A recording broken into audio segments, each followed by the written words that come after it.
Well, firstly, I just feel that probably the people who didn't come probably felt my mood. Thought they would have been a bit challenged by that, so, so that's all right. So actually what's going to happen today is all of you are paying for my mood. Yeah. Isn't that how it is often too? How we often are paying for other people's denial of emotion. So sorry about that today.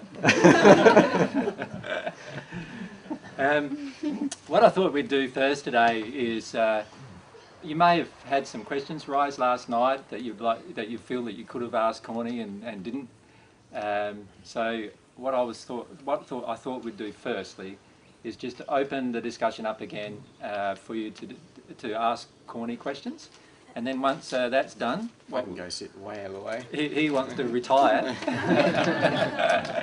and then I'll discuss the handout that I've given you, and if you haven't got a handout, I've got more of them. So. But the handout I gave you yesterday of the denial of the soul, so I'll discuss that material with you today. So, is there any questions you'd like to ask Corny specifically that came up for you? Just wondering about this forgiveness any part of your process, or are you just specifically just dealing with it? Just what comes up, yeah. It's like the enjoy part of it, I suppose, the forgiveness. So forgiving all those. Just happens automatically once you get through the causal emotion. Yeah. Yeah, we'll talk about forgiveness at another session for a whole afternoon, actually, because of the principles of forgiveness. Yeah. There's two things going on for Corny. One is others forgiving him, and him forgiving others. And Corny's already, of course, paid all of the law of compensation things from the first century. So the emotions that he's working through now are really caused by the reincarnation process. So that's why he's got to work through the emotions again. Is this your first reincarnation since Cornelius? Yeah, the last one I hope too. Otherwise it's triple that it had next time. Then after that quadruple, so it just gets more and more difficult. It would just be unbearable almost, I reckon. Yeah.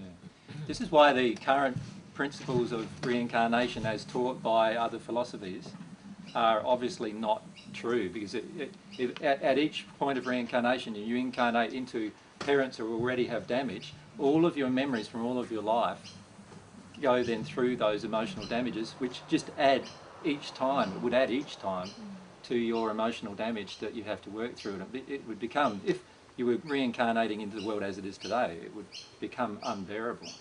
And you'd never work through anything. And in fact, there's a whole discussion I have on reincarnation, which I might do again at some point, because I did it a few years ago.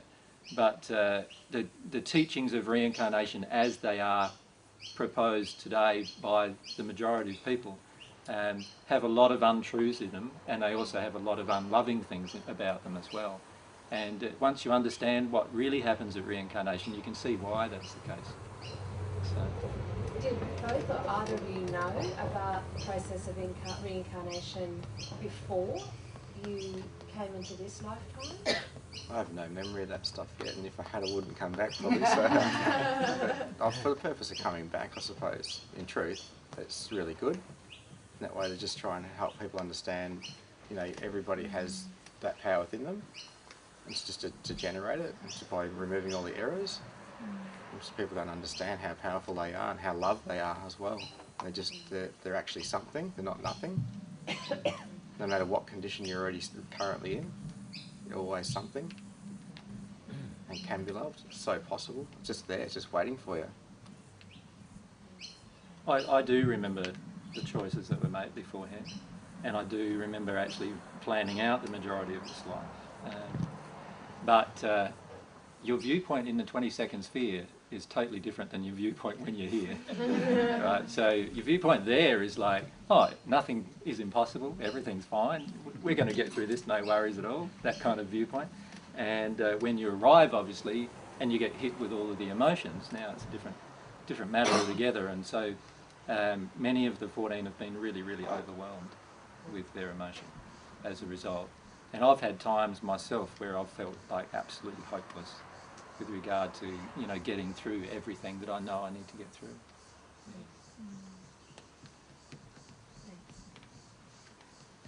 Connie, you mentioned one time we heard you speak out about frustration and anger with your mother. Mm. What I remember you saying is that you remember your mother's love in the beginning and you remember your mother's love at the end. Yeah. So that anger was when you said what you said, was, what was it that for? Was that for the time she let you thought that she let you just be abandoned? Is that Yeah, as a that kid, anger? I suppose you can't, you don't know the logic of why things happen, you just feel it. And the feeling was just loss. It was loss of love from a state of like one day or quite like all that time just enjoying life with the normal life with parents and stuff like that and being loved and cared for. And next minute you pretty much got the opposite scene happening on. We're just beaten and kicked and had buckets of, you know, feces and stuff thrown around on you and stuff like that, and just degraded to just a nothing. It's just such a contrast. There's just lots of, you know, why me? Why? I can't understand it. You just don't know why. So the fact that you realise at the end that your mother did love you, you still have to go back and experience all the times that you felt she didn't love you. So you have to actually feel that, even though the Yeah. knowledge that she loved you would It not doesn't matter what your compensate. head's telling you, it's just what your heart's saying. Yeah. And it's just what you're feeling about it, and that's where the truth's at. It's the emotional part. Yeah. I think my feelings a lot, I was always wondering why don't I feel much about my father in the first century. I always wondered why that was. It's more about mother. But because after, in this reincarnate, like coming back, my mother now, she has more feelings, a lot of my feelings from her. There's lots of, my father I find quite sort of open and loving, he's like open with that, but mum's a bit more shut down. And I've talked to her about that and just said I didn't feel loved when I was a kid, as in cared for, totally looked after really well. But just the love I didn't feel come from her. I can't really remember being hugged by her. I'm sure it's happened, but I can't remember that. And I'm just going by my feelings rather than trying to intellectualise out of it. But just didn't feel loved, and that just resonated with all the feelings in the first century from my mum of not that loss of love. That's why all that stuff's coming up rather than much father stuff. Yeah. And that's why in the first century feelings are coming up of just so much stuff, love from my mother that's coming up mainly, and the loss of that more importantly than my father. Maybe in those times I don't know for sure or anything at the moment about that, just dealing with what I'm dealing with. There's a lot more like the kids always around the mother. It's a bit like now. The father's out doing things, you spend a lot more time with them and interacting with them. Yeah. And the fact that your emotions are related mainly with your mother, you're saying that it doesn't mean that you don't have issues with your father, it's just they haven't come up yet. First century stuff? Yes. Yeah. Yeah, just haven't really touched any of that. Yeah, because I can't remember in the first century if my father travelled to come up and find me and stuff like that. It was just my mother. My sisters were involved with that at all. I had two sisters as well, two younger sisters. I have a feeling too when I was taken to, like when the soldiers come in, that they're just afraid, like for the rest of the family as well. Had to try and fight them. It's going to like they'd hurt my mum, hurt my sisters and stuff like that too. So it wasn't a nice place for women back then. It was a very it's very fragile, I suppose, to do anything against the authority figures. So, yeah, so in a way, it's just like let him go to save the families. That's what those feelings are for me. They're probably not true, but that's how I feel. It's like uncared for. Who cares about him? Let him go. And don't try and save him. There's nothing come up about my father yet, and that's the reason why they took me as the qualities of my father. They'd already seen the qualities in him and thought I'd be good stock for them, sort of thing.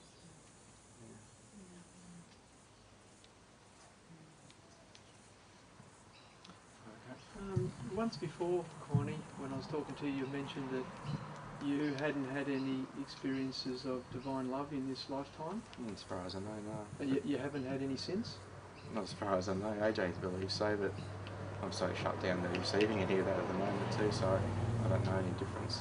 I haven't. So just dealing with emotions, what I feel at the moment, and all that will become clear in the future.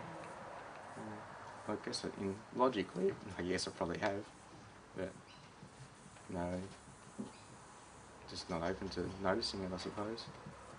I thought you maybe you had, because your face looks a lot clearer than last time I'd seen Yeah, it. I was dirty, it's got this crap on it. Shape than last time. Oh, thanks, I haven't noticed that. Yeah, thanks. Felicity, you had a question? Hi, I was just keen to know your name and birth century. Oh, I know, that's, like, yeah, he's Cornelius, I don't know any family name. Thanks. You answered a question of mine at some length yesterday, and when I spoke to you at the end of the day, I was just sort of caught up emotionally and couldn't really say I'd forgotten what I was trying to say actually. But overnight a lot of things happened. Can I just relate a few? Yeah, sure. Thanks. And because I was trying to imagine me in the position you'd been in, and particularly around the crucifixion part of it. And you'd said that you saw the love in Christ's eyes and you couldn't continue on. And I was thinking, I mean, that's a really true thing for yourself to do, to walk away, even though you knew what the consequences were likely to be, or going to be. And what I realised was that in that situation, I'd have been a lot more pragmatic and thought, well, you know, he's not going to be going anywhere. He's not going to get out of this. I'll try and save myself and try to shimmy out of it, and would have continued with the process that was going on there. And that brought up a lot of issues for me, because I suppose, like, growing up in Catholic school and stuff, and at times since I've been saying things like Christ was the greatest person on earth, we should all follow that example, even though we didn't know much about what it really was. And that was a huge sort of, I suppose I was pretty much in emotional shock most of the day, not wanting to think about it. But since I've worked through a bit of it anyway, I just feel like tons lighter. So thank you for describing that. Yeah, It's welcome. really There's still more in there, but lighten up a bit more again once you let that come through. Yeah. Those feelings come up. Yeah. And I'm glad you got something out of it, that's good. Yeah, Yeah. it's great. Thanks. Yeah, you're actually working through an issue of truth. Like, how important is the truth to you? Are you willing to act upon it in any situation, even if it's life-threatening? And that's something, Corny, in that space when at the crucifixion, Corny got to the point in himself that he just couldn't continue another evil act without stopping it, without actually turning it off. And every single person at some point in their progression gets to that point where you go through the emotions and then you realise that you cannot do anything more that would damage another person without harming yourself more. And once you get into that space, it's a very powerful space to be emotionally. Yeah, because it means that you're very, very willing after that to feel a lot of your emotions rather than projecting them onto other people. Yeah. Just wondering if you could elaborate on, you know, what it was like back then, like what your memories are. Like it kind of sounds like a pretty lawless society with, you know, the rape and stuff that went on with women, and like what else? If you could paint I don't know, a bit of a picture for us of what you remember. I can only say about that sort of stuff, as in the horrible things it did to people, they're all based on the injuries that happened to me, like with stuff against women, as anger at my mum, just real anger towards women. They hurt me, so I wanted to hurt them and things like that, and children, didn't want them to be happy because I was never happy. My life was never good, and stuff like that, and anger towards men because these people wanted that eventually, and allowed that horrible feeling in to come, no one was going to ever come and save me, and it's never ever going to happen, and just letting that all just fall in on me. Then I changed my attitude. Okay, I'm here, and this is the rest of my life, and I'm going to hate it. And I thought, I've got to do something to like be something, so I tried to be as best as I could and started to be. That's why I became who I was, I suppose, in that way. The anger was just a driving force then, and became good at being what they wanted me to be, because I wanted to be loved by someone. So I wanted to be loved by just someone, and it become them. So they become my family, all the Roman soldiers and stuff like that. And so was it pretty lawless, like, and corrupt kind of system? Always. Sounds like the Wild West kind of thing. Well, if you look at history back then, look at society now, it's not a lot different really. There's just a little bit more law and around, a bit more nicer stuff, but it hasn't changed a lot. There's still corruption, things like that. There's still people do things, you know, for their own purposes and their own selfishness and their own greed, and they're not concerning what happens to other people or environment, things like that. It's just all about themselves, a lot of it. It hasn't changed a hell of a lot. I think the major difference is that the injuries now are more controlled than before. Back then it was like, a lot of times pretty much like anarchy. Whereas now, because most people accept law to a degree, there is at least more law. It doesn't mean the emotions inside of them are much different, but there's a lot more law that control their emotions that are negative. So, yeah. My friend Sonia has a spirit around her for a little while called Beth, and she was from that time as well, and eventually pieced it all together. And she remembered Beth, the lady from the first century, remembers me, remembers my green eyes, really green eyes, and she remembers me looking at her and just noticing that she's pregnant and walking on, yet my soldiers that were with me end up raping her and killing her. This is in public. It's near a eatery sort of thing, whatever you call it, like a tavern sort of thing back then, in the streets. So there's no consequences, like there's no... Not with the soldiers who was going to do anything against them. Yeah. Right. Because the soldiers I was with too, there was in Jerusalem there, we were brought in because of, well, basically to beef up the forces there. There's just auxiliary forces there usually in that area, and we were brought in because they're going to start taking a slice off the tax that the Jews took.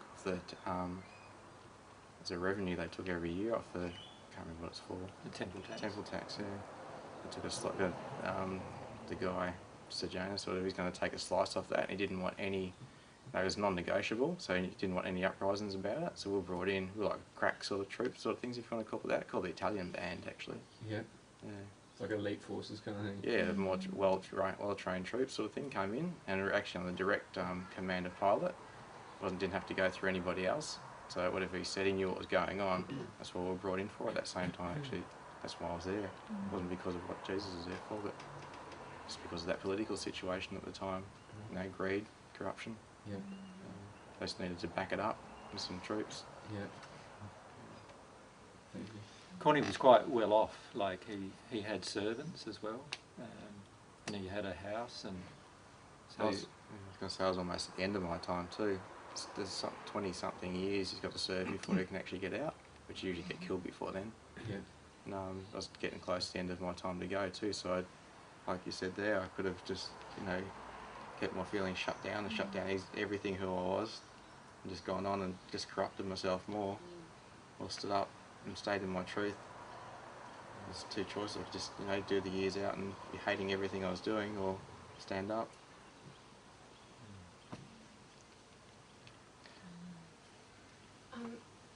You've said, Cornelius, before that you've had people that you've harmed in the first century who have come to speak with you. Now, how do they know how to find you? I don't know, we were just chatting one time, a couple of times just been chatting about things. One spirit was just talking to some people who were around at Sonia's place one time, just chatting with them about stuff, and Sonia kept looking at me, and you know, when she got something to say, she doesn't usually say it, but I just looked at her and she said, "There's someone right in your face."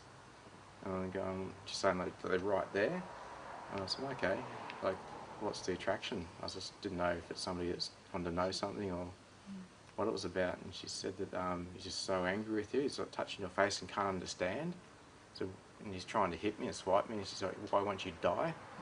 And there was a spirit, after I got talking to him, a little bit, didn't want to talk at all, just so angry. Can you hear these, or is this Nah, through? Yeah, I can't hear them. Yeah, through Sonia, a friend of mine. She's pretty clued onto that, and she eventually can come through her, like, to talk rather than relaying it. I see.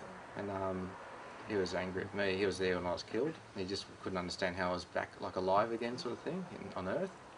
He's just so angry. He couldn't hurt me, but he's like taking swipes and stuff, and angry that he couldn't harm me as well. He's so hurtful still because I killed his children and his wife as well. And he was really happy when I was killed. But yeah, I just talked to him a little bit about that, about the truth of his children actually with him in the spirit world. They're probably in some better condition, but just his anger was keeping him in the same place he's been for all this time. remember that your spirit body isn't the real you either. So the real you is your soul. And so the memory record, there's a memory record that other spirits can actually see, depending on their development and how well developed they are. They can actually see your signature, if you like, or your individualisation. So they'll know that it's you, even though they look at Corny's face and see a different face. And so they'll come to him even though, and the same happens to myself and all of the 14 too, that they come to us from experiences that we've had with them in the first century, but they're actually looking at a different face and they're a little bit confused about that. But they know that it's us because of the interaction they had with us at that time. So a spirit can just find you, and they can. Is it like putting out a beacon, going, "I'm after such and such today," and you just are Yep, there? Is that that's how- exactly right. Yeah.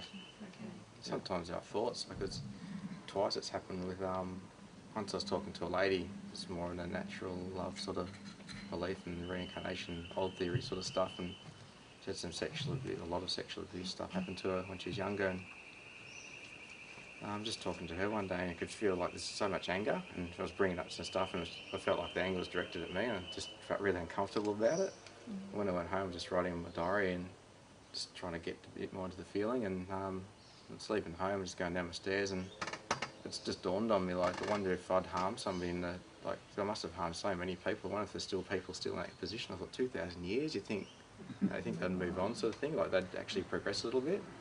It just like shocked me to think that there might be still somebody from my actions. I feel bad about that. That is still there.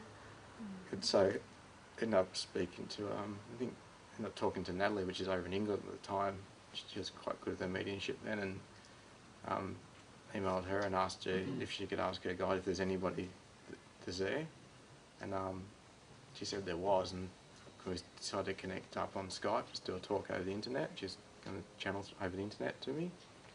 And I was quite scared about it too, and took a bucket in the room with me because I just didn't want to face that stuff. Like things that just I'd done through my injuries.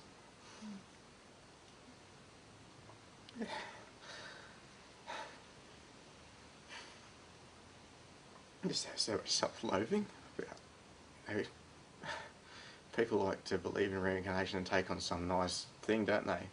And why would you want to take on this shit, you know? What would you want to even like accept an identity like that? And anyway, started speaking to her. She didn't really want to speak to me, but I was encouraged by the spirit guides that with her to speak to me. And we're just talking about her life a little bit, and just let her talk as much as possible because I had no idea what to say. Just had no idea. She just hated me, like really, really hated me, and she'd been raped by me and some of my troop guys as well, and she died from injuries. And she had a little girl, just a little newborn, and she's just so lost about what happened to her. And I just got to talking about her, that she's in the spirit world with her, but that meant nothing. There's just so much pain from the loss. And just got talking to her about her life a bit more, and she's just scared her whole life as a woman. Was scared, and I said there must be just one time you can remember in your life you were happy. Is there one time? And she remembered a time when she was by herself walking around a lake. It's the only time she remembers being feeling nice and just happy. And just talked to her a little bit more, and she started to sort of realise a few things, and told her what happened to me, 'cause she died before me. Just told her what happened to me, and she was really happy that I got hurt so much as well. Just, you know, how much people hate you sort of thing. It's just not nice. Just hearing that, they're so happy how much you got hurt. And I just spoke to her a bit more, and then didn't feel like that went very well. I sort of finished it and didn't feel like it went very well, and just went off and cried. And, but since she's been doing really well, she's got really, like, that's helped her a lot. She's moved forward quite rapidly, which is really good. Where is she now? I don't know, she's in probably, it's not in the Celestials yet. She's still got a lot of stuff to work through. I think she's in the third, actually. And helping these spirits, like anybody that's meeting Mystic here that can help tell the truth to these spirits, they're just so thankful for it. If you can imagine being stuck somewhere in such a horrible place, just even in your own emotions, and how long you can be stuck in something for so long, how horrible it is. If someone can just teach you a truth and help you get out of there to a happier place, they're like a friend forever. They're just so thankful. So it's nice in a way too to be able to help, especially people that I'd harmed or done something to.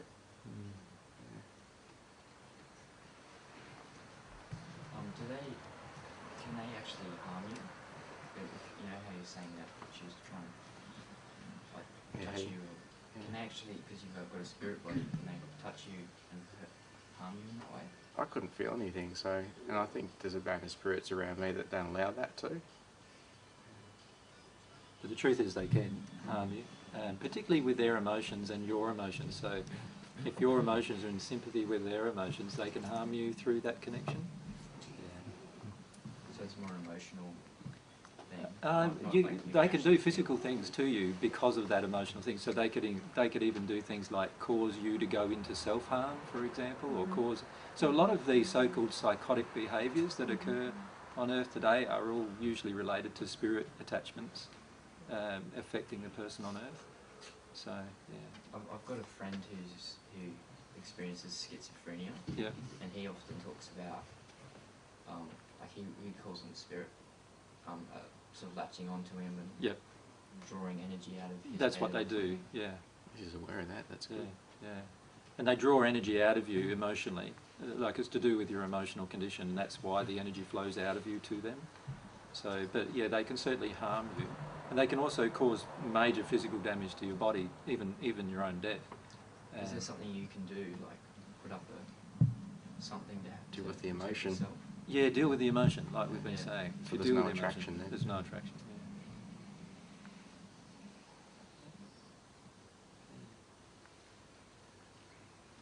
I was going to ask before. I think I'm sort of starting to understand the process of owning our own emotions and the progression part of it. Yep. But in your case, Connie, where there were all these people that you'd harmed in the spirit world, as you were moving up through the different spheres, you must have come across some of them there. But you can get to the 22nd sphere, and wouldn't you be trying to locate and assist people that you'd harmed along the way? Like AJ can talk here, but if it's up to the person's want or their will to want help and to listen, or to want help to move from where they are, and you can't force them to. You can go and certainly talk to them, but if they're not willing to listen to you, so imagine me going back and talking to them. They already feel this thing about me now, imagine back then too. All this time, they want to listen to me, the person that's harmed them, to try and help them. It's possibly not. You can, yeah, you can try, it's always worth trying, and you keep trying, but a lot of times it's people they can resonate better with. I was told in some of the writing I was doing that the communication from someone here is often much less threatening to a spirit than from another spirit, because it's more manageable, less scary. They've already experienced an Earth life and they're quite comfortable knowing about that. It's, they know something about that, they feel comfortable, so the spirit worlds don't really know what goes on. Sometimes they don't know why they are where they are. They a lot of times resonate back to what they know, like we do, I suppose, too. It's much easier for you to talk to a person here in the physical than it is to talk to a spirit, isn't it? Yeah. So it's the same for them when they're in the spirit world. It's much easier for them to talk to somebody who's in a position they can see clearly than someone who's above them in this condition of love that they can't see clearly. So often, look, one of the things I would like to accomplish over the coming years is to have whole groups of mediums being educated about how to help spirits on the divine love path, because it's such a powerful thing that can be done. This interaction with the spirit world, very powerful. It also destroys a lot of connections between spirits who are in their first sphere or on the earth plane and people on earth, keeping them in the same state. If you can cut that connection by helping the spirit move on, then it creates a lot of freedom for people on earth as well. So there's a lot of really positive things that can be done by mediums. At the moment, a lot of times mediums are receiving information from spirits to the earth but a lot of the information they're receiving from spirits is actually from first sphere spirits anyway, and it doesn't help either party really. It doesn't help the people on earth or the spirit. Whereas if there was a sort of a complete reversal of that, and where mediums on earth concentrated on assisting spirits, so after they've developed some themselves, can assist some spirits, then there's a huge powerful effect of that in the spirit world, but also here on earth. Because those spirits help their other mates too. When they move on, they wonder where the person's gone. The person can revisit that sphere because they're higher than it now and explain how they got out of there. And they can help all those ones that are with them. And the ones in that sort of state can, like, they won't go be attracted to your friend anymore once they move on too. So by helping the spirits, it helps everybody. It helps to help clear the spirit world, like, it helps them to elevate, it helps them not be interested in affecting people on earth or harming people. It allows the people on earth just to deal with their own stuff, rather than what spirits project things on them. But it's just a big loving way all around. So I've actually helped like 50,000 spirits at one time, even at times. So, and any person can do it. It's just a matter of talking through a medium to a group of spirits that have been assembled. Because there's a lot of spirits who badly want to know truth. And they're in the first sphere, but they can't connect to higher spirits. They find them scary, they're frightened of them. And so they can connect to someone on earth because the person on earth is the condition they used to be in.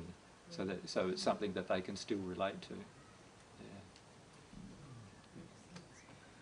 Well, I'm just wondering where God was in all of this.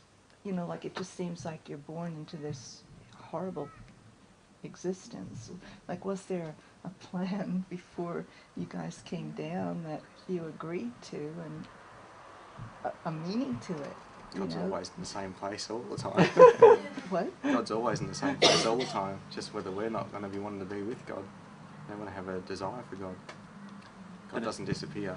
I mean, we disappear from God, that's all. But in answer to your question, yeah, there is a plan, obviously. And, you know, one of the reasons why we've returned is because it's God's plan, not ours. But God's original plan is what God wants to re-establish, basically. And man, through the issue of self-reliance, has walked away from that plan.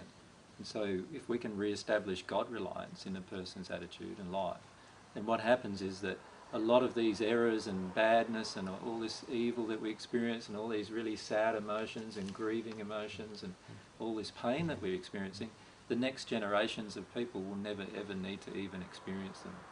So you'll get to a point in a few generations, if things go as planned, you'll get to a point in a few generations where there'll be people born on earth with no emotional injuries at all. And that was the original plan.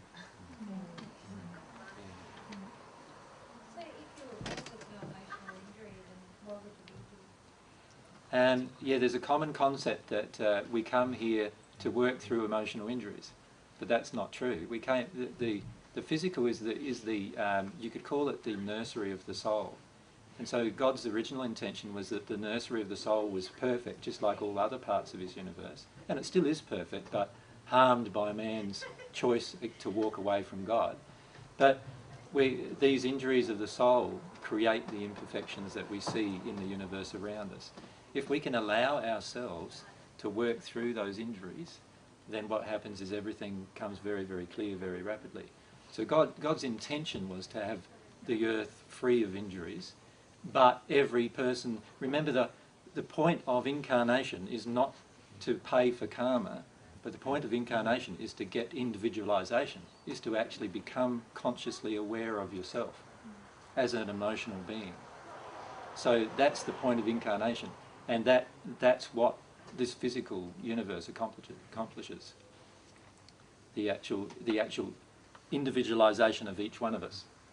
We become individuals, and then we grow as individuals throughout history, throughout the future, but also in the spirit world, throughout the dimensions as well. So that's the point of incarnation. The point of incarnation isn't to come here to have a bad experience so you learn something. That's not the point of incarnation. But that is a common theory that is proposed today.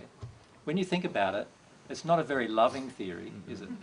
Like, would you create a whole amount of children and then force them to go through all of these terrible, traumatic, emotional, negative experiences just so they learn something. You wouldn't do that to your own child, so why would you feel that God would do that to you? Right? So the truth is actually that God created a perfect universe for the nurturing of the soul and a perfect physical space for the nurturing of the soul. But man's free will choices caused man to go in this spiral of degradation, walking away from God. And that is what is causing our pain. That is what is causing the evil. And that is what is causing all of our emotional pain that we're now needing to work through. It's not that God originally intended that, because in other worlds, God, like people are born with no emotional injuries, and they spend years, I mean like hundreds and hundreds of years in their physical state, working through all the different things, enjoying their life, and then pass into the spirit state and so forth without these injuries occurring that are occurring here on earth. I really identify with your journey, Corny. But my speak a question, bit louder for the people. I really identify with Corny's journey, but I am still having a difficulty, and so my question is, how do you then reconcile with hearing the call of your parents to come and then suffering from that point forward? Why? I want to thank you for talking about your journey, because it's helped me connect really deeply with my own personal experience. So how You do had the you answer right reconcile? then a few seconds ago. The answer was already there. What? You were doing it. You were feeling it emotionally. You started letting it come and you shut it down. Are you feeling that sadness and that sorrow for all the things that happened?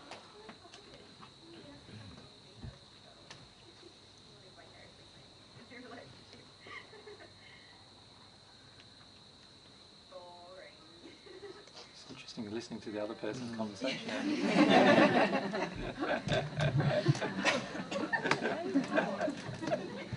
wanted to ask you if the personality that you were given in the first century, when you, or the feeling of your soul was suppressed because of your life. Sorry again, what's the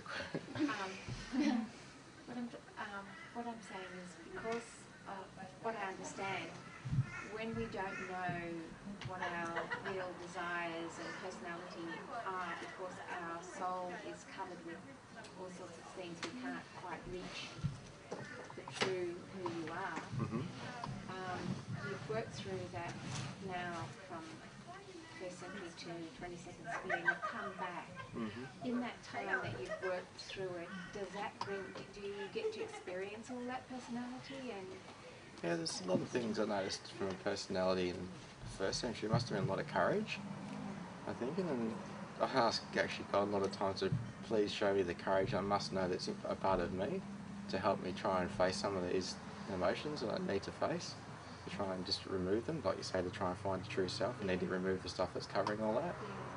So I know that's a trait of me, or a quality of my soul. I need to try and re-find. So a lot of times I feel quite scared to try and go on a lot of this stuff. So did you find it all when you got to the 22nd sphere? Is that what one does? Find all those parts of I can't answer that because I can't remember any of that this moment. Well, the question that I did originally want to know is, how is that now apparent in this return, in your reincarnation? How is the personality now being affected, or your true self or your soul being affected by your experiences of double experiences of your feeling now, as well as your first century? Do you know what my question is? I'm going to ask AJ if he understands you better than I do. Do you understand what she's asking? She wants to know what, how your experience in this life has, and your experiences that you remember in the spirit life and in the first life, how has that modified your personality? How has that changed you? My personality now? Yeah. Do you feel it has? I guess it's by, I don't know actually, I'm just trying to face with whatever comes up now, and I guess I'm a hell of a lot more loving. So it's one thing I really understood. That a lot of it depends on when you incarnate, what your emotions your parents are. It's going to just put energy back into any of the memories you've had from the first century and reignite them, sort of thing. So it depends a lot on them, I guess. That's why I feel so thankful that the parents I've had now have been really good in that way. I'm very, very thankful, because I wouldn't want to go through a lot of other stuff that I would have to go through again. Yeah, like this stuff is a joy, I suppose, feeling unloved. It's probably more of a joy than, you know, harming people and things, like having that desire to, you know, I had that feeling back in the first century, right, of feeling unloved, but now I don't have a feeling I want to harm people. Then bring that back in, because there's no desire, like, no, I don't know why that is, but just I'm happy that it's not there. Yeah, perhaps I'm not really clear on my question myself, but it relates to finding the person that you are. It relates to my own search of finding who am I really underneath all of this stuff that I carry around and cover up and think I am, but I've discovered I'm not anything that I thought I was.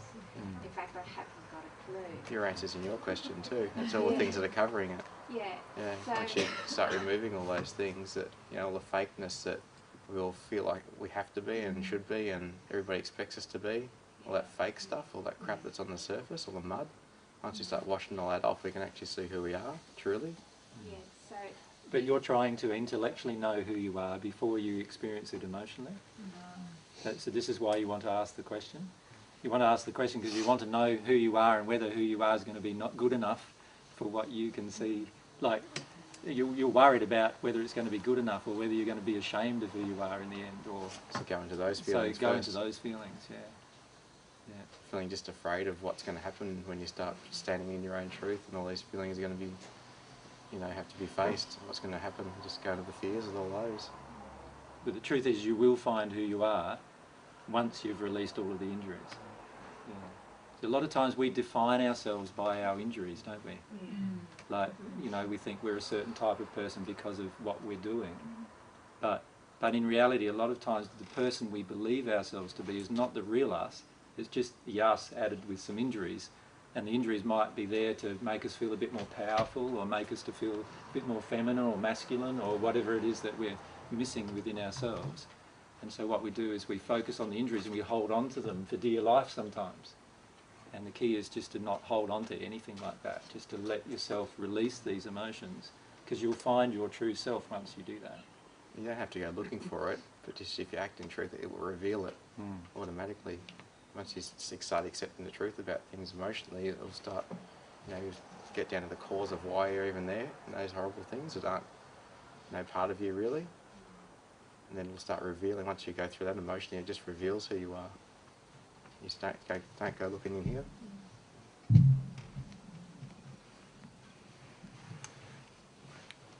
other questions for Corny? I get to sit down now. Do you get really clear visuals of your first century life? Like, not really. I get some things, usually after been crying, stuff like that about things, going through some stuff, but not a lot of stuff really, just more, everything's really feeling based. A lot of it's just all feeling based. So I'm not medium mystic as far as I know, so I don't really get anything like that, but you don't get faces of people that you knew sort of pop up? Sometimes things happen. Sensing of them, that person. There's small things, there's memories like when the soldiers come into the little house and stuff like that that we're living in. There's one just in, like on the ground, and sort of muddy stuff and hay sort of things, and some sort of wood thing always curled up in the corner, just like feeling pretty terrible. As a kid, just scared of everything, and all these the big men and stuff like that. There's other ones that come up quite often. There's one in the spirit world quite often, like being in the ball on the ground, it's just dark and cold and just don't want anybody near me. There's one's been led to where the execution is, there's one's leaving your execution.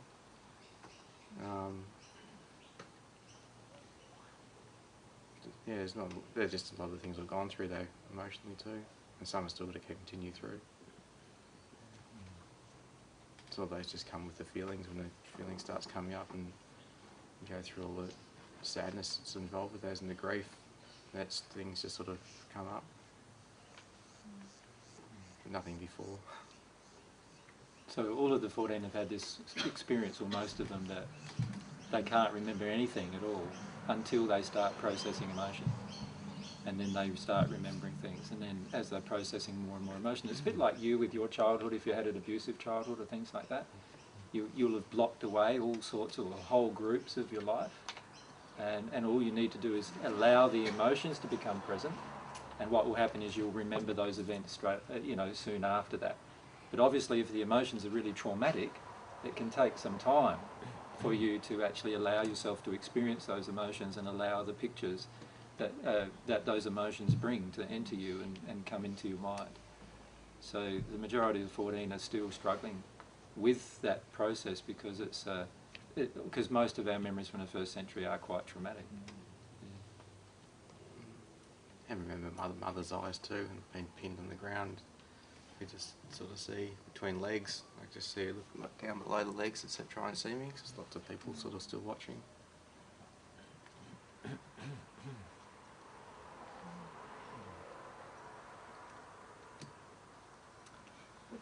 Can't get off the book.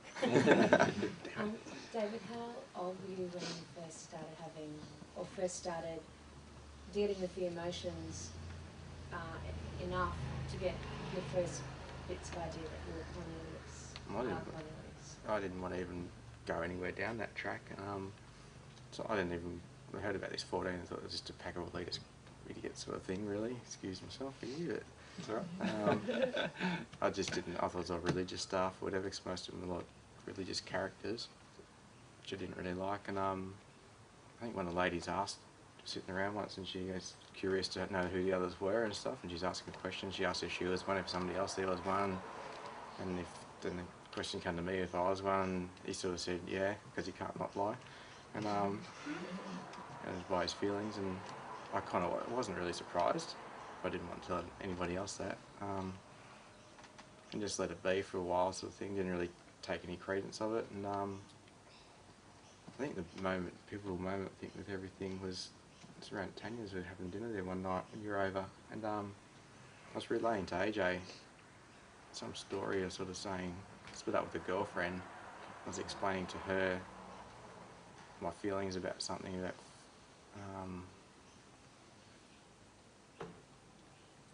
that felt like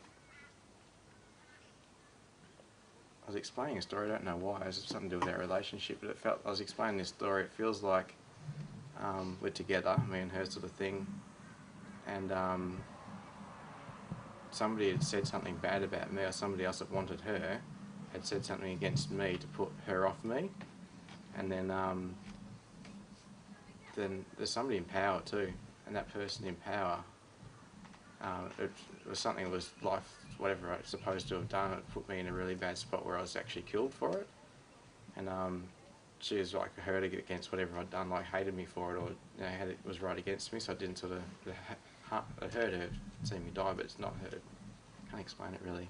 Anyway, that person wanted her, got her because I was out of the way now, but when she was with this person, she started to realise that I was telling the truth all the time about denying this will ever happen, but whatever it was that I supposedly said I got executed for, they tried to get me in trouble for. And she had this realisation that I was telling the truth all along, but she's now with this person that she had these horrible guilt feelings, and I was in the spirit world, dead, and I don't know why he's relaying that to her, but it's something to do with our relationship. And as I was telling AJ about that, he was saying, do you think that might have happened? And I just started crying, and then he, after I was crying for a little while, I sort of stopped a bit and said, do you have any idea what your name might be? And just sort of said it out. Yeah. I never heard that name in my life before. Being a non-avid rock Bible person. But also what happened before then for Corny was that he did a lot of sort of what you call imagery type work, didn't I was you? before I knew any of that stuff. Before, yeah, I've been doing lots of stuff all my life, really. I've always been scared all my life. I always never wanted to be in a fight and stuff like that. Then worried am I a pussy or something like that, because men are supposed to be in fights and things like that, and having this little turmoil inside, but not wanting to ever be in a fight. Don't want to harm anybody, don't want to be harmed myself. And then lots of fear about death, pretty much from around my teens. When I first actually got into a relationship, there's a real deep, strong love relationship. That's when a lot of this death stuff come up. Been afraid of it, and used to freak myself out. I'd be lying in bed trying to get to sleep and thinking, what happens? Like, we're in this life for this little blip of time. What happens after that? What happens? It's just a big nothing after that. It's just to freak myself out and have to run out of my bedroom and just like just get away from it, try and get the thoughts out of my head. I just went into the toilet once and smashing my head on the toilet just to try and split that a bit, and just had to try and get away from it. It used to freak me out. Try not to think about death, what happens. I just wanted to live forever. I just always wondered about life, like what's it all about? What's a purpose? There's got to be a purpose. There has to be. It's just pointless otherwise. There has to be something, but no one knows what it is. It seems like there's always this inner search of trying to find out what the hell it's all about. So I had no idea. I didn't feel very comfortable about it. And then went through relationships and stuff like that, and had a big turmoil in one relationship, and went around to mum and dad's, and I remember just talking to them, just burst into tears, and just like just holding Dad, just fell to the floor. I couldn't stand up anymore. It was just complete like surrender. Just on the floor, a little curled up ball in fetal position, just bawling my eyes out, and just I kind of felt. I was noticing my own stuff, but I noticed that around me. I felt sorry for them now, because I looked like trying to, this dude on the ground just bawling his eyes out, and there's nothing they could do. Just a helpless feeling come up, and felt sorry for them. There's nothing they could do as well, and Mum suggested this lady to go and see, so I went and did some sessions with her, guided imagery sessions with classical music, where the lady just gets you relaxed, and you go into sort of like just a relaxed state, and she puts this certain classical music on that suits whatever mood or whatever we've been talking about, and just lets you go into your own sort of visions really, and just talks you through them, where you can explain what you're seeing, and she'll talk a little bit about a particular point of that, maybe like focus in an area, and it just brings up so much stuff. Had lots and lots of stuff come up in that. Nothing about this stuff, but all through my life had all these different strange experiences that I've never been able to explain. So I just thought it was interesting, and I thought, don't know what it means, don't know what it's about, and I thought I'd just chuck it over there. It was like my little jigsaw puzzle book that kind of kept memories in of experiences, and I thought maybe one day they'll make some sense. And then eventually they kind of did. Could pull them back out of the cupboard and put a little picture together at last, like part of it. Is that kind of part of your answer? Yeah. I just wanted to know the process. Thank you. No worries. It's not been, like I've been denying a lot of it. It's only been probably, I'm still not in a full state of accepting either. Denying a lot of it too, because it's just, for me it's kind of weird for a start. Emotionally it's kind of difficult. It's difficult just to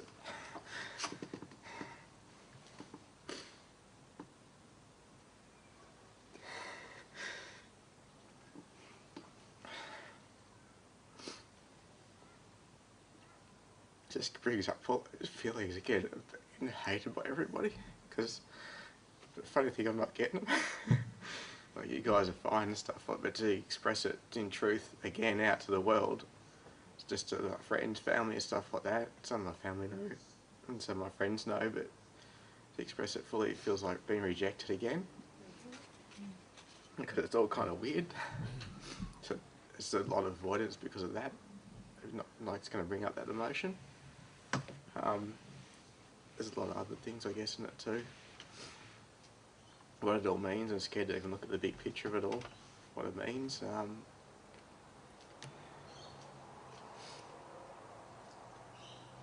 There's just lots of things I don't want to accept about it, and I've been trying to deny many things. I've tried both ways, trying to deny and just go on with life and do the usual thing. It feels kind of boring and uncomfortable actually, just if you run a life, and then just try the acceptance part of it, and it brings more emotion up.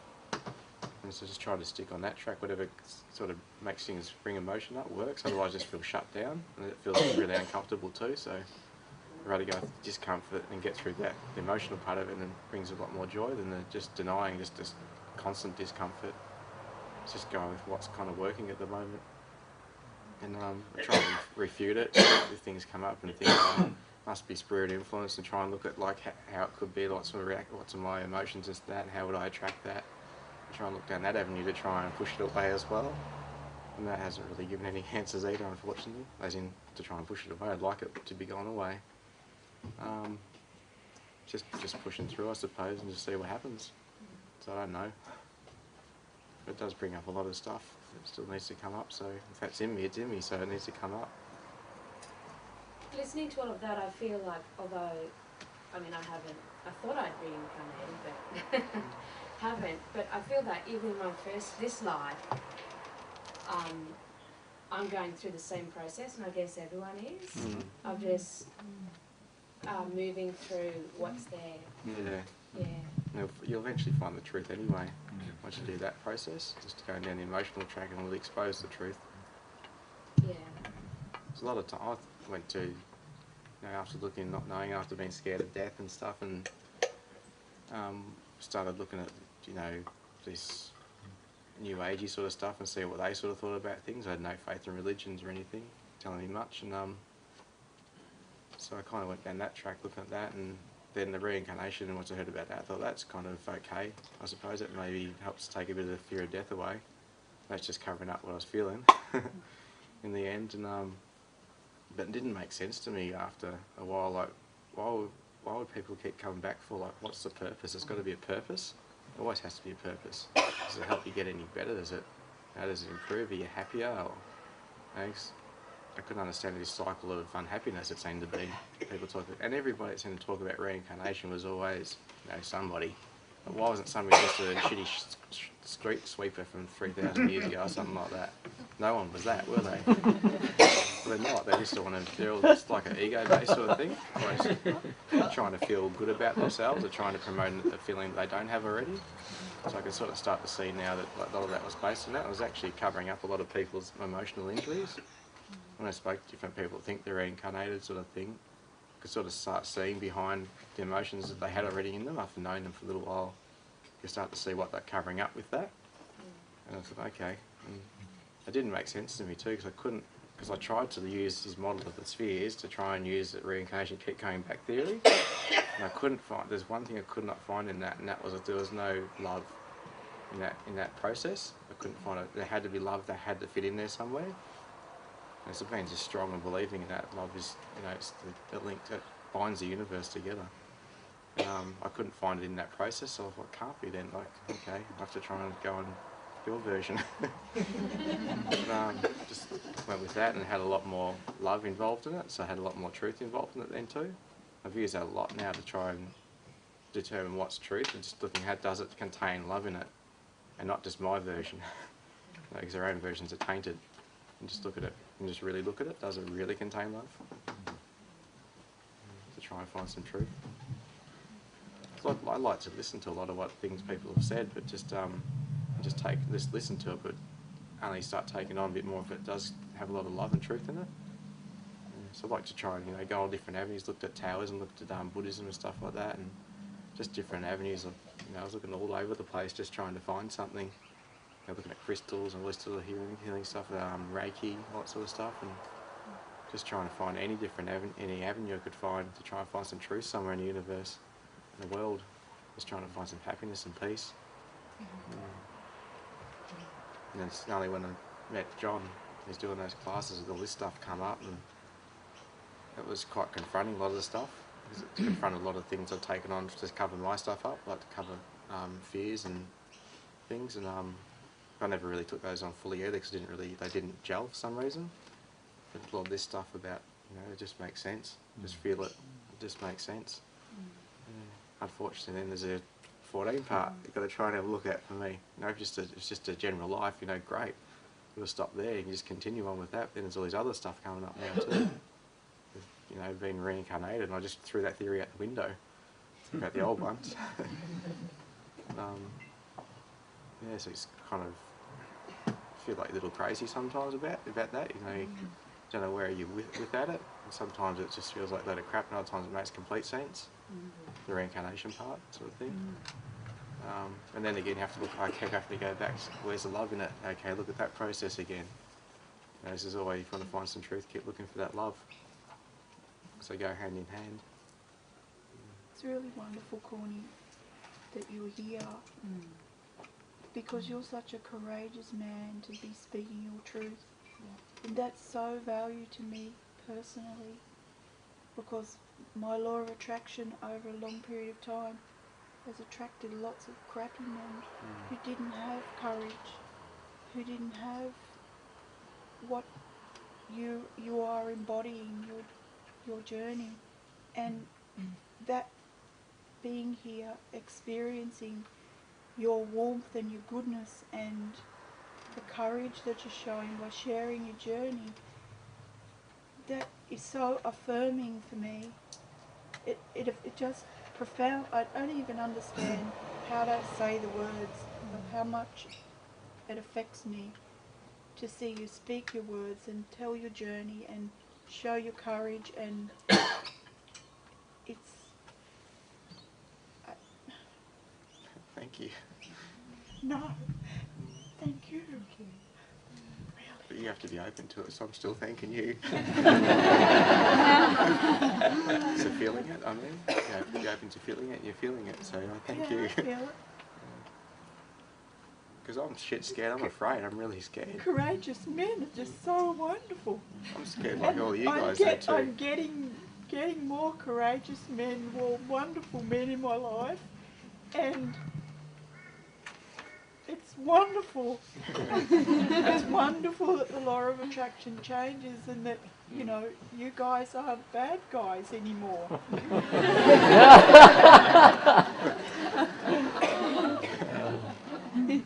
That's good, Jenny. Because I'm the same as you guys, I'm scared too. I'm really scared.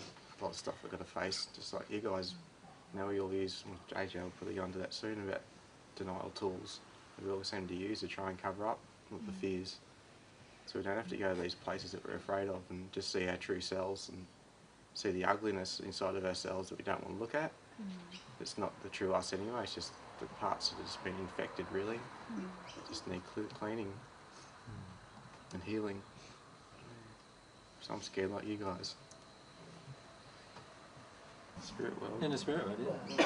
I didn't even know that. Well, I was going to ask you. Yeah, I didn't know. You went through your emotions. Yeah. I suppose you'd cry if you're feeling, wouldn't you? I suppose you'd cry, like cry if you're feeling it. I didn't even think of that in the spirit world, yeah. But you did cry. Oh, definitely in the spirit world, yeah. And you didn't feel the teardrops dropping? I don't even feel it when I'm doing it now. I feel a snot coming out my nose. That seems to be really prominent. Boy, I relate. Coming now.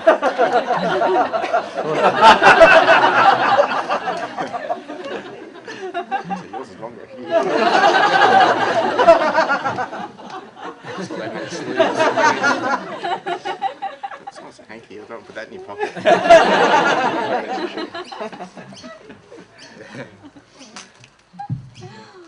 I don't think they had these. You're happy that there's tears in the spirit world? But there is tears in the spirit world. And when you cry tears of joy as well as sorrow. And what do they do when you have a snot in the spirit world? It must do something too, must it doesn't get stuck on you. No. It's a festive beer. Just, How many truths are there? in terms of divine truths. Yeah, because I guess one of the questions I wanted to ask Cornelius was like how this felt more like the truth than something else feeling true, and you sort of answered that in your last, when you were talking. But for me, I think that I want to be out of denial and this sort of thing, and I can feel resistance in, is this the truth, or I found other things that feel like the truth. But I feel drawn to explore this. This is my first weekend, and so is there a feeling that comes with knowing or feeling that this is the truth more than something? We'll talk about that a little more in our discussion a bit later, because it's the truth. All of us at this moment are in a state of error, from God's perspective. I'm talking about, not our own perspective. So from our own perspective, a lot of times we think we know the truth, or we feel something is truth. But in reality, what is often happening is that our emotions, our unhealed emotions, are saying it's truthful. But if we healed those emotions, we'd then recognise the error in what's happening. For example, in a loving relationship, you may be in a relationship that you believe is loving, but when you recognise certain ones of God's truths entering you, you may come to a point where you see that you haven't been loving in this relationship when you thought you had. And that often happens with our relationships with our children, for example, where we thought we were loving towards them, but there's damage occurring to our children that when they grow up, they express that damage back to us. And so therefore we now know that actually we weren't loving to our children. There must have been an error involved in our love. And what Cornelius is describing is when you actually experience your emotional error, in other words, allow all of your emotional error to be experienced, what also comes to you is truth, God's truth, as a result of that. It's when you shut down yourself, or you get into a state of resistance, or you get into a state of anger, and we'll talk about these states of denial in a minute. When you get into these states of denial, that's when you can no longer actually know the truth in your heart, and you now have to try to figure things out in your head. Right? So it's the process of actually opening up fully to all of your emotional denial, and then allowing all of the emotions to flow through you. Once you do that, then God can tell you the truth. Before then, you can only sort out the truth based on your own feelings and emotions, which will often be in error. Yeah. So it's important to understand that often we're feeling something is true because of an emotional error. Right? And it's only when we release that error that we'll know the truth. And so what we need to then do is learn how to identify our own emotional errors, or identify our own resistances, and that's part of what the discussion will be about today.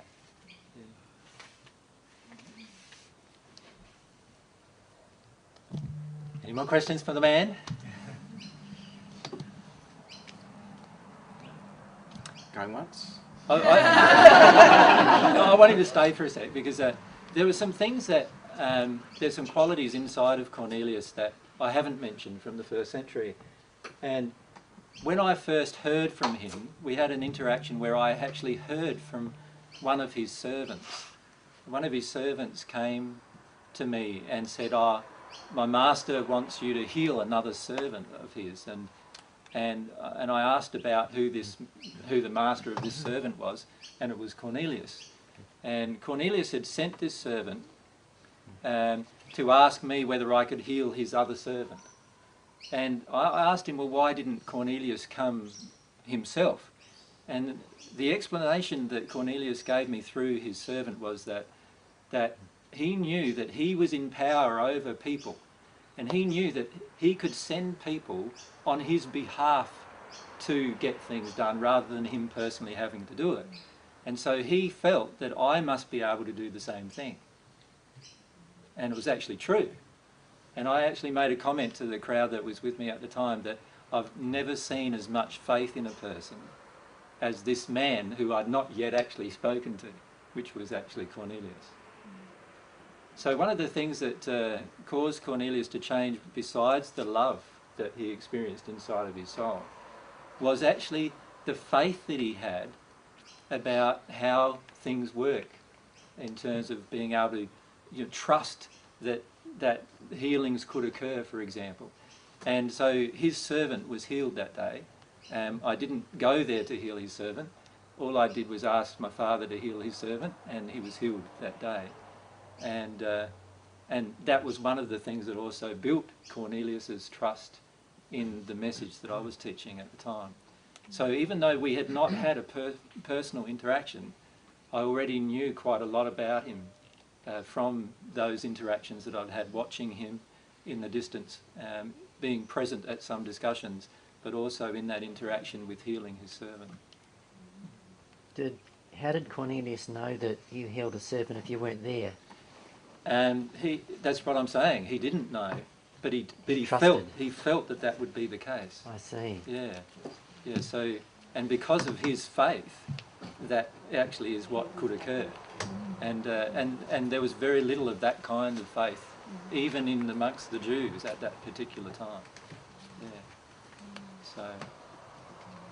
It's so encouraging that through faith, we have faith in the message and don't always know perhaps what it is that's right deep down. But that exercise of having faith and believing empowers it. Mm. That's what you're saying. That's right. Yeah, faith, and that's why I said in the first century that the faith the size of a mustard seed, and you know how big a mustard seed is, right? Can move a mountain. Right? So I suppose in some ways it's making a comment about how much faith we actually have. Because nobody's moving many mountains at this point. But, it also illustrates that that faith is a very, very powerful thing. And once you start gathering faith in your own life, and particularly faith about a connection with God, things will change very rapidly after that point for you emotionally and in terms of how happy you are inside of yourself. So that was a quality. I know Corny hasn't had that memory yet of that experience, but that's one of my memories of the interactions between us in the first century. That stands out in my mind, and it stood out then at the time in my mind because of just how little faith there was with the people that I was teaching at the time. And yet here was this centurion who was a Roman soldier, not even a Jew, who had hardly spent any time listening to me, who had more faith than many of the people who'd been listening to me at the time. Andrew, just a question of you about healing the servant.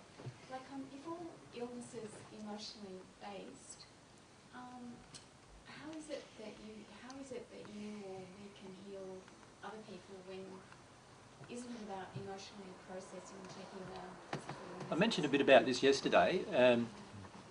There are two types of healing. One is through a spirit healing the person, and usually a sixth sphere spirit will do that, or a spirit on the natural love path under the sixth sphere might be connected with the person and healing them, and that's most of the spiritual healing that is happening today, including ones that are quite powerful with it, like John of God and those kind of persons. Most of the spiritual healing is occurring through that method.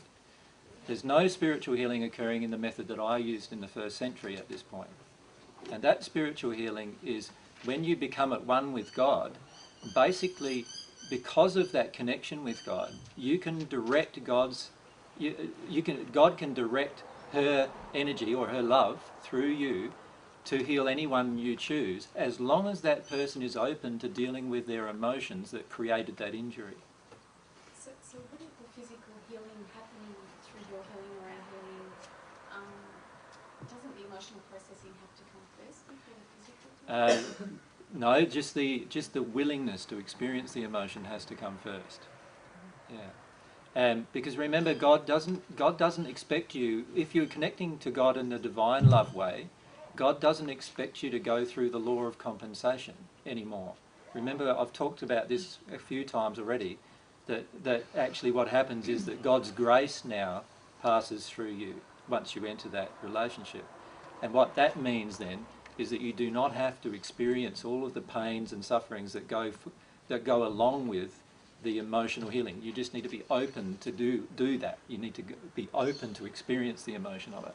And so in Cornelius's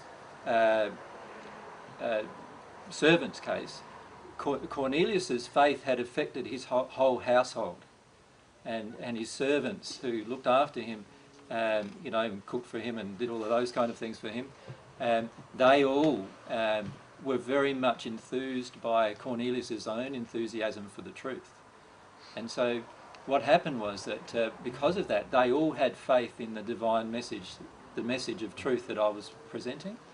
And because of that faith, they could be healed with God's love rather than just being healed through a spirit or some other method. And because of that faith, they also could. They also had an openness to dealing with their emotions as well. But it's actually the faith connection that matters more than anything with regard to healing. It's more that connection than anything else. So even if you're still feeling unwilling to deal with certain emotions, as long as you have faith that you will be healed, already that means that you've got this great trust in God, and it's the great trust in God that allows God to actually heal you and connect with you and heal you. And an emotional faith, not just a mental one. Yeah, not here, but here in your heart. Yep. Yep. Yeah, no, the key is to have faith that you will have to work, you will have to allow the experience of emotion. But if you have faith, a lot of times what happens, if you have faith in God healing you, what happens is that you can be healed the instant you are willing to just let the emotion flow. So you don't even have to have released the emotion. You can just allow, as long as you have a complete willingness to let the emotion flow and you have faith in God, you can be healed from any physical issue that you have. And then the emotional release can come after? No, I'm not saying the emotional release comes after. I'm saying the emotional release will happen during the process. You follow me? Yeah. Because the emotional, the love enters you as the emotions leave you. Like, do you see what I'm saying? It's like, you could think of it like a double-ended bottle, you know, where there's only enough room to fill something up when something's running out the bottom. You follow me? And so I can keep filling it up, so God can keep topping up your soul with her love, as long as you're letting your emotional baggage flow out of the bottom. As soon as you block that process, then God can't give you more love. Right? And that's why the emotions are essential in the process. As soon as you block that process, you're going to actually block also God being able to give you love. So the majority of us actually open the tap on the bottom of our bottle, it starts flowing, then it gets so intense for us emotionally that we then just turn it off again. Right? Now as soon as we turn it off again, we've also unknowingly are turning off the flow of God's love coming into us if our soul is longing for that love. You follow me? So the key is to have the emotions flowing and allow the emotions to flow continually. And when you do that, then God's love can also enter you. So you know how you said that once you get God's love, you don't lose it again? Yep. So with you, right, you might have quite a lot of love from God. How come there's any space for error in the soul? Error is something that doesn't, you could liken it to, the soul grows in its capacity. It's not like a finite bottle that never changes in size. So as your soul grows, it has the capacity to experience more and more and more emotions. Now, when you start closing down your soul, you close it down, the emotional baggages, and be careful. Perhaps I should say one thing about my illustrations first, which I said in the first century as well. An illustration is only good to describe a certain point. No analogy should be taken too far. Do you understand what I mean by that? You see, a lot of times what happened in the first century, I would give an illustration and then everyone would go into their mind and try to apply this analogy in all sorts of different ways. Right? Now the illustration of the bottle is just there to show you that if your emotions are flowing, then God can add more love to you. The truth is that whatever state you're in, a 22nd sphere state or a first sphere state, if you stop your emotions from flowing, then naturally no more of God's love can enter you. So your soul will have that amount of love in it, but no more of that love can enter you. And that's as far as the analogy should be taken. Right? The soul will still be able to absorb negative emotion, just like it can absorb positive emotion. And the soul will always be in that condition. So you will continue to absorb emotion in your entire experience. Whether it's positive or negative is going to be very dependent upon what condition you're in at the time and how you experience the emotion. Does that sort of understand where I'm coming from? So don't take a lot of these illustrations that I give you as if like now you can apply it universally, because it will only apply to the discussion that we're having at that moment. Yeah. In order to help you conceptualize what's going on within your own soul. But to be honest with you, your soul is much grander than what you are capable of understanding at this point. And so what I'm trying to do is give you illustrations that you can relate to understand your own soul. This is something you talked about yesterday that I just wanted to clarify. My mum has cancer, quite advanced cancer, and he was been appearing and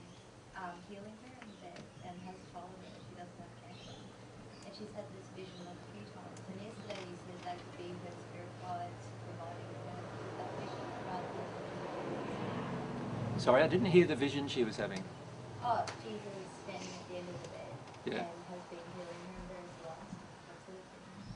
And you said yesterday that that could actually be her spirit guide, providing her with that picture, and not necessarily Jesus. Yep. Can I ask where her cancer is? It's well through her breast, but she's had her breast removed. Yep. Pec muscles is down her. What side of her body? Left. Left side. But it's also both sides of the neck and potentially in her lungs. It's through her thorax. So it began in the breast though, didn't it? Yeah. Yep. Yeah, it's all emotional, Yep. certainly, and it's to do with some emotions she has about guilt, and she can't allow herself to stop doing things for others.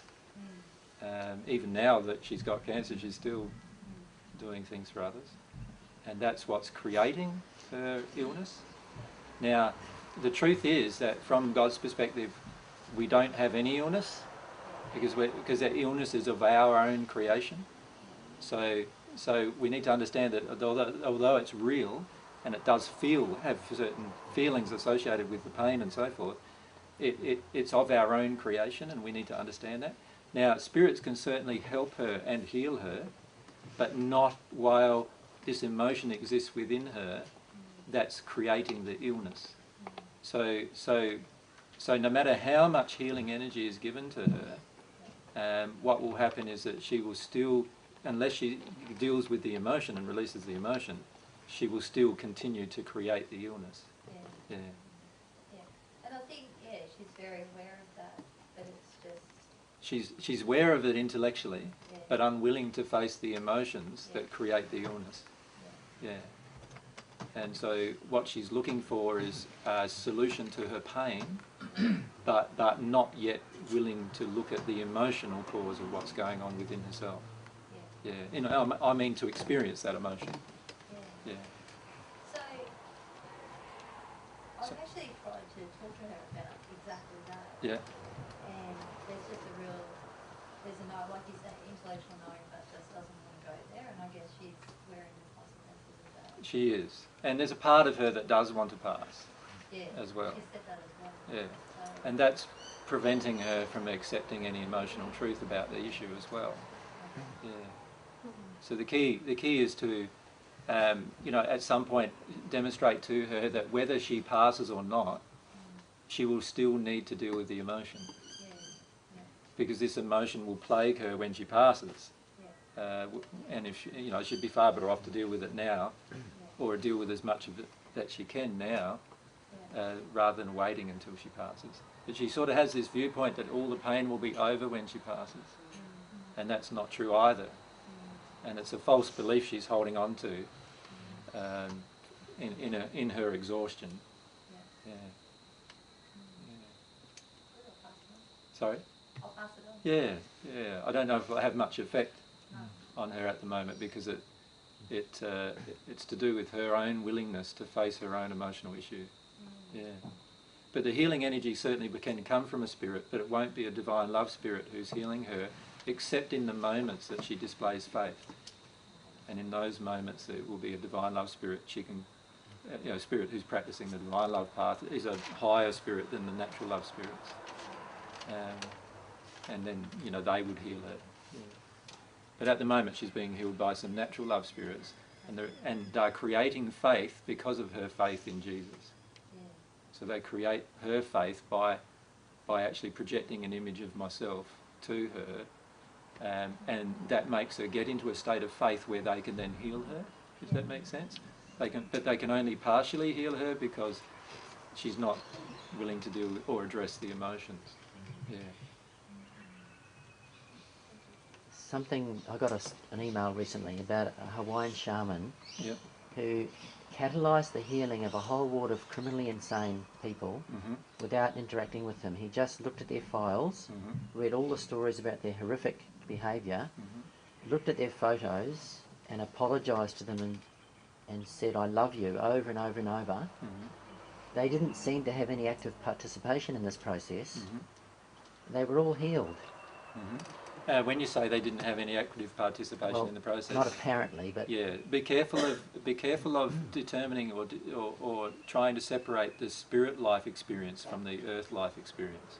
You see, when we feel somebody loving us, so when a person's forgiving us, what they're actually doing is loving us, and that process of forgiveness has a great benefit to our own soul, right? In terms of allowing us to be open. Now, in the sleep state, many of these criminals may have been quite open, and they may not be open in the awake state. So that would cause them to be partially healed from a lot of things, but there will still need to be awake state processing. So the key is, in the end, all persons will need to do processing of emotion in their own awake state. So they became healed enough to be more malleable, to leave the hospital. Yeah, yeah. And see, many criminals are actually not criminals in themselves, but they are heavily influenced by spirits who are criminals. You follow me? So many criminals in psychiatric institutions are actually being heavily influenced by spirits, and a lot of times all you need to do is direct forgiveness at those spirits, where the spirit feels, because a lot of times it's their own shame and their own guilt and a lot of other emotions that keep them doing what they're doing. And a lot of times all you need to do is direct that feeling to those spirits, which is what this shaman was doing. I see. And that causes a disconnection straight away between the spirit and the person on earth. So the person on earth can change quite rapidly, seemingly with no emotional processing. You follow me? Yes. Because they've been mostly expecting or experiencing the emotions of the spirit. Right. So they still attracted those spirits. They attracted those spirits because of their own condition, but the spirit was heavily influencing them throughout the entire process of their criminal activity. So they were sane enough to be released, and then they would have to go on and do some more healing themselves or whatever. Or what would happen is another spirit would come along and connect to them, and before you know it, they'd get into a similar condition. Right. So all of these kinds of healings are not permanent to the person on earth until the person on earth deals with their emotional healing. I see. It's very good for the spirit, because the spirit's now disconnected from the person on earth, which means the spirit now is able to face its own emotional processing, and because there's been a person on earth, one person on earth showing them love, because normally for many criminals not a single person on earth has ever shown them love. Straight away it's that love that causes their heart to change and causes them to be influenced into actually growing and accepting more truths in the spirit state. So it's a very, very powerful thing to understand that quite a majority of all these kinds of illnesses and a lot of criminal activity are all based around heavy spirit influence. And you can stop the influence by just loving the spirit who's doing it, right, and helping them get into a different state. Because the majority of the spirits that are in such an unloving state, they've never been loved all their lives, on earth all their lives even. That's why they become criminals in the first place, because they've never been loved in their lives on earth generally, and they've never felt love, if that's the case. And then to have one person on earth after they've passed show them love is a very, very powerful thing. If the shaman directed the love at the people, would the spirits have still... Well, the shaman was directing love at the individual who created the criminal activity, which was actually the spirit, and the spirit would have felt its own responsibility and received that. Okay. Yeah. There's a lot of very powerful things you can do to actually assist the earth state, and that's one of them. Because this man influenced thousands of psychotherapists with that, because they didn't know that they could do that. Yep.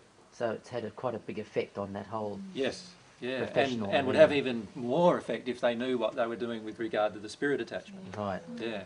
So if they knew the truth about the spirit attachment, you could even have a more positive effect again. Thank you. Has everyone finished asking Corny his questions? Pretty much. I might just answer one of yours, Fraser, just in relation to what we were saying then. When I was taken, the Romans found me and dragged me off to where I had to go to. I didn't have to, but I had no choice. To get tortured and stuff, but there's so many, I felt like there's lots of angry women projection, like spirits, around with the people, because they were just resonating with the anger of the people who had like on Earth, spirits had their anger, they resonated with the people on Earth that had the anger, and that's a lot of it got put onto me. So a lot of their anger actually, they got back what they wanted to do to me, sort of thing, which puts them in a worse state in the spirit world, but they felt, you know, better about that kind of thing. That's why I feel it's a lot of, I couldn't understand why when women anger comes towards you, like you just want to run away from it. It's never been, didn't understand that, but I understood that when I experienced that because of that, the projection of anger, wanting to harm me because of what I've done. From the spirit world. From the spirit world. But I'm done now, so. Am I done? Thank you.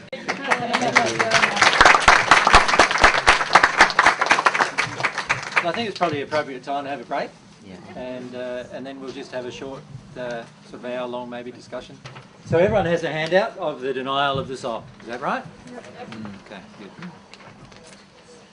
Okay. Now, what I wanted to do firstly is just remind you what the soul is. So can we start that? What is the soul? You tell me. Desires, passions. It's your desires, Your emotions. passions, Feelings, emotions, aspirations, whoops, personality, The love you've developed. It's a container of love as well, isn't it? So it's got love, Memories. or maybe even a lack of love, right? And it's got memories. That'll do us. There's a lot more, isn't there? 2 influences on the soul. What are they? Error. So truth and error. Okay. Now truth enters you emotionally. Error enters you emotionally. Very important to understand that. Understanding anything here in your mind is totally pointless. Maybe I shouldn't say totally pointless. It does have a point in that it might open you up here if you understand it, but it doesn't guarantee that if you know it here that it opens you up here, does it? In fact, in many times, if you know it here, you're tempted to deny it here.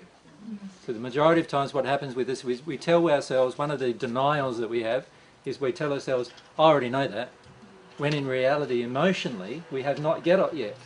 We haven't got it here in our heart, right? So that even is a tool of denial in itself. So here's God. There's God's soul. There's the connection that we have. Remember that's called the Holy Spirit connection, isn't it? And it's through that connection that the divine love flows. Flows into the soul. And if we could think of our soul, like I was illustrating before, as like a container. The only way that this can flow in is that any desires, passions, emotions and aspirations and so forth that are in emotional error will need to flow out. So you'll need to release them. You'll need to release what's going on within yourself emotionally. So we're okay with that? Yep. That's our soul. Remember we went through the human soul last discussion in Brisbane, and that's what we came up with. All right. So what is the denial of the soul?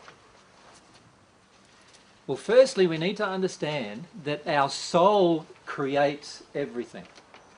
It's not your mind, it's not your intellect that is your power. It is in fact your soul that creates everything. Now that being said, we need to understand the law of cause and effect.